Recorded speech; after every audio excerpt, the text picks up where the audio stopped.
Why are Singaporeans predominantly workers rather than entrepreneurs? It's a question that's been on my mind lately, and I think it's one worth exploring. We grow up in a system that prioritizes academic achievement and secures a stable job. Our schools, as incredible as they are in so many ways, often focus on producing capable employees, not daring innovators. We're taught to follow rules, excel in structured environments, and seek the security of a steady paycheck. But where does that leave the entrepreneurial spirit, the drive to create, to build something from the ground up, to challenge the status quo? We're often told that leaders are born, not made, but is that really true? Or is there something in our environment, in the very fabric of our society, that subtly nudges us toward a path of employment rather than entrepreneurship? Let's talk about our education system, the bedrock of Singapore's success. We've all been through it, the rigorous curriculum, the emphasis on exams, the relentless pursuit of academic excellence. It's a system designed to produce a highly skilled workforce, and it does that remarkably well. But I wonder, at what cost? Does our focus on academic achievement and securing stable jobs inadvertently stifle the entrepreneurial spirit? Think back to your own time in school. Were you encouraged to think outside the box, to challenge assumptions, to embrace risk and innovation? Or were you, like many of us, guided towards a more conventional path? One that leads to a good university, a stable job, and a predictable life. Don't get me wrong, there's nothing inherently wrong with stability and security.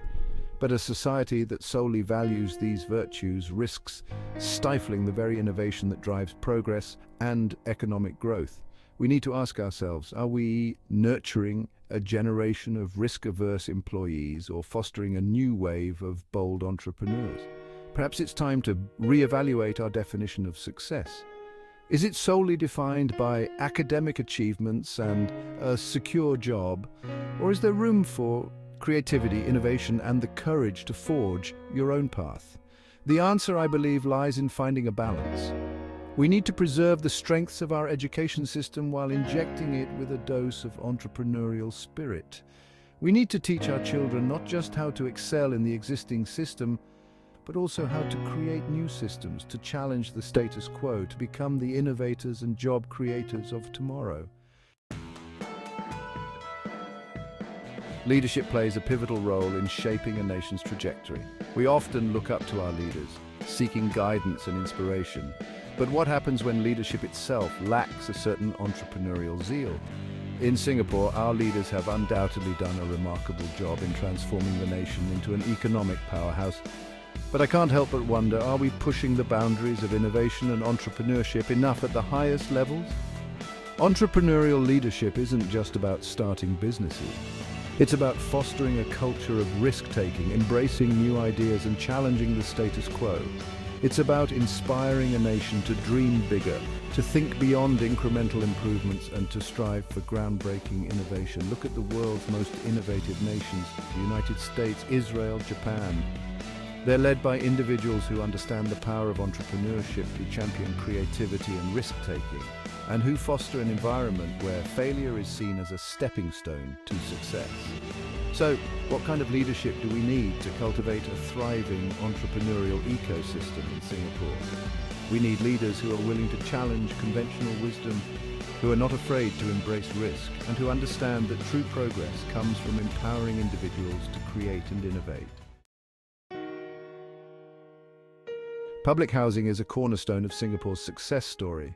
The Housing Development Board, HDB flats, provide affordable housing to a vast majority of Singaporeans, contributing to social stability and national identity. But could this very symbol of security also be inadvertently shaping our national psyche?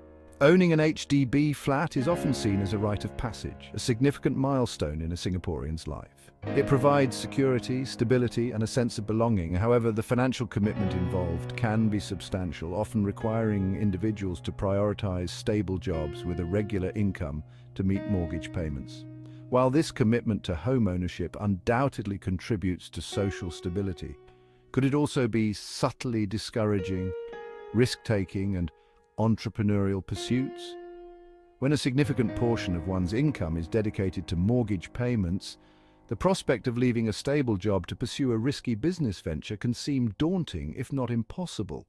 This financial pressure can create a psychological barrier, making individuals less likely to take the leap into entrepreneurship. The fear of defaulting on a mortgage, of losing their homes, can be a powerful deterrent, holding back potential innovators and job creators. Of course, homeownership is a dream for many, and rightly so. But we need to be mindful of the potential unintended consequences of policies that, while well-intentioned, might inadvertently discourage risk-taking and innovation.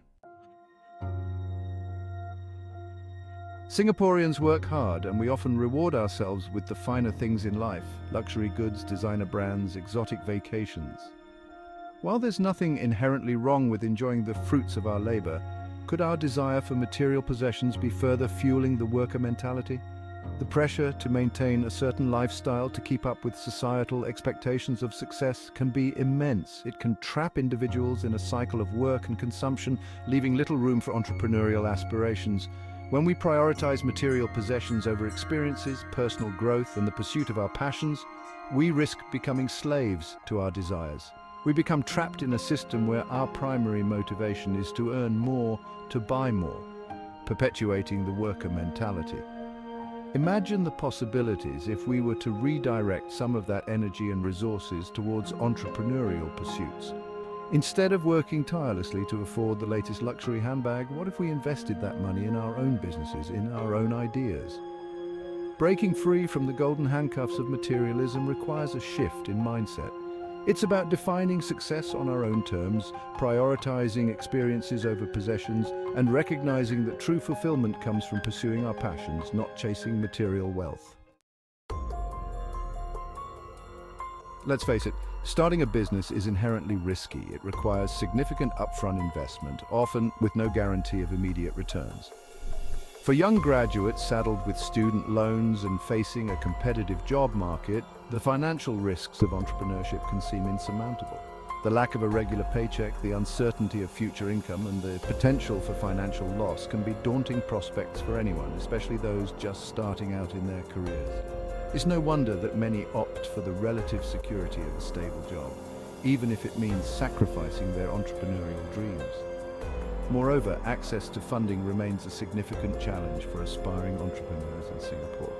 While government grants and venture capital funding are available, navigating the application process and securing the necessary financial support can be a daunting and often frustrating experience. This financial barrier to entry can be a major deterrent for many aspiring entrepreneurs, particularly those from less privileged backgrounds who may not have the financial safety net to take on the risks associated with starting a business. We need to create a more supportive ecosystem for entrepreneurs, one that provides not just financial assistance but also mentorship, guidance, and a safety net that allows them to take risks without fearing financial ruin. Creativity is the lifeblood of innovation. It's the spark that ignites new ideas, fuels progress, and drives economic growth. But are we doing enough to foster creativity within our education system and society at large? From a young age, we're often taught to color within the lines, to conform to established norms, and to prioritize practicality over imagination. While these are valuable skills in certain contexts, they can also stifle creativity and discourage unconventional thinking. We need to encourage experimentation, to celebrate failure as a learning opportunity, and to create spaces where individuals feel safe to express their creativity without fear of judgment or ridicule. This goes beyond the classroom and extends to the workplace and society as a whole. We need to create a culture that values and rewards creativity, where individuals are encouraged to think outside the box and challenge the status quo. Look at companies like Google and Pixar, renowned for their innovative cultures. They foster environments where creativity thrives, where employees are empowered to experiment, take risks, and challenge conventional thinking. By cultivating a culture of creativity, we can unlock the innovative potential within our society and pave the way for a more entrepreneurial and dynamic future. Family plays a central role in Singaporean society. We're taught to prioritize family obligations, to respect our elders, and to contribute to the well-being of our loved ones.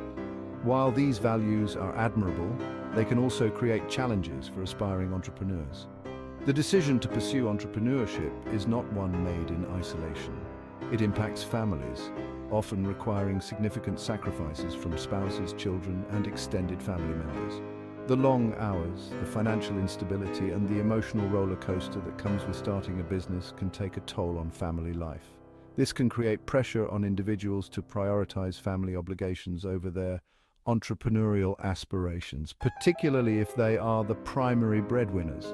Moreover, there's often a cultural expectation for children to pursue stable careers, to provide for their families, and to avoid taking unnecessary risks. This can make it challenging for aspiring entrepreneurs to gain the support and understanding they need from their loved ones. We need to foster a culture that supports entrepreneurial aspirations within families, recognizing that pursuing one's passions can lead to both personal fulfillment and economic prosperity for the entire family. Singapore has always punched above its weight on the global stage. We've built a reputation for efficiency, pragmatism, and a highly skilled workforce. But as the world becomes increasingly driven by innovation, can a nation of workers truly lead?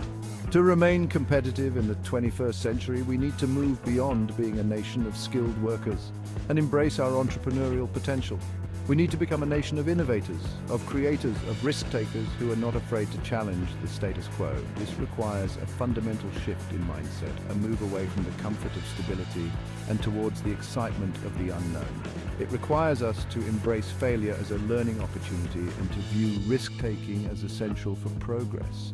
Look at nations like Israel and the United States. They've built thriving economies by fostering cultures of innovation where entrepreneurship is celebrated and risk-taking is encouraged. We have the potential to achieve similar success, but it requires us to be bold, to be daring, and to embrace the entrepreneurial spirit that lies dormant within our society. So what does the future hold for entrepreneurship in Singapore? Will we continue down the path of a worker nation, or will we embrace our entrepreneurial potential and become a global hub of innovation? The answer, I believe, lies in our collective hands. We have a choice to make. We can continue to prioritize stability and security, or we can embrace risk, creativity, and the pursuit of our passions. The path forward is clear. We need to cultivate a culture that celebrates entrepreneurship, that supports risk-taking, and that values creativity and innovation. This requires a multi-pronged approach. We need to reform our education system, revamp our policies, and challenge our own deeply ingrained beliefs about work, success, and risk. It's time for a new narrative, one that empowers individuals to pursue their entrepreneurial dreams, to create new industries, and to shape the future of our nation. The journey from worker to innovator won't be easy. It will require courage, determination, and a willingness to challenge the status quo. But the rewards, both for ourselves and for our nation, are immeasurable. As Steve Jobs famously said, innovation distinguishes between a leader and a follower. It's time for Singapore to step up and claim its place as a global leader, not just in efficiency and pragmatism, but in innovation and entrepreneurship as well. Let's unleash the entrepreneurial spirit that lies within each of us and build a future where Singaporeans are not just workers, but innovators, creators, and leaders on the global stage.